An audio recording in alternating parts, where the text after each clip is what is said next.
నేను సవాలు విసురుతున్నా.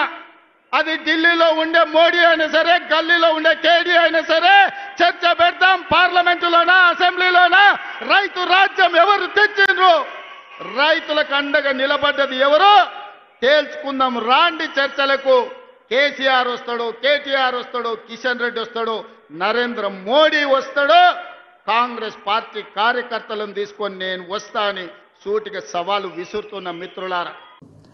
ముఖ్యమంత్రి ముచ్చటపడుతుండు కాబట్టి ఇప్పుడైనా ఎప్పుడైనా ఎక్కడైనా మేము రెడీ చర్చకు. నిన్న ముఖ్యమంత్రి గారు పేరు తీసుకొని మరీ పిలిచిండు.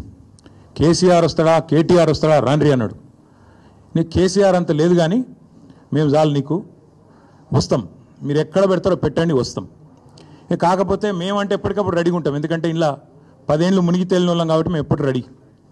కాకపోతే మీకు కొద్దిగా ప్రిపరేషన్ టైం కావాలి, మాకు తెలుసు. ఎందుకంటే మీ మంత్రులు గతంలో కూడా మేము శాసనసభలో మీరు ప్రతిపక్షంలో ఉన్నప్పుడు కూడా చర్చ పెడతామంటే మేము ప్రిపేర్ అయ్యి రాలేదండి అంటారు.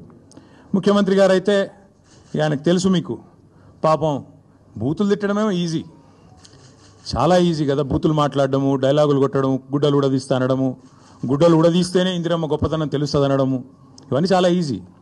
కానీ ముఖ్యమంత్రి గారికి నేను ఎందుకు 72 గంటలు టైం అంటున్నా అంటే, మళ్ళీ మీరు అక్కడికి చర్చకు వచ్చి బేసిన్లు బెండకాయలు అని చెప్పి ఆయనతో ఉన్న పరువు తీసుకుంటే తెలంగాణ ముఖ్యమంత్రి పరువు పోతుంది. ఇప్పటికే మీరు ఎంత సిగ్గుమాలిన వ్యక్తో ఇప్పటికే అందరికి అర్థమైపోయింది.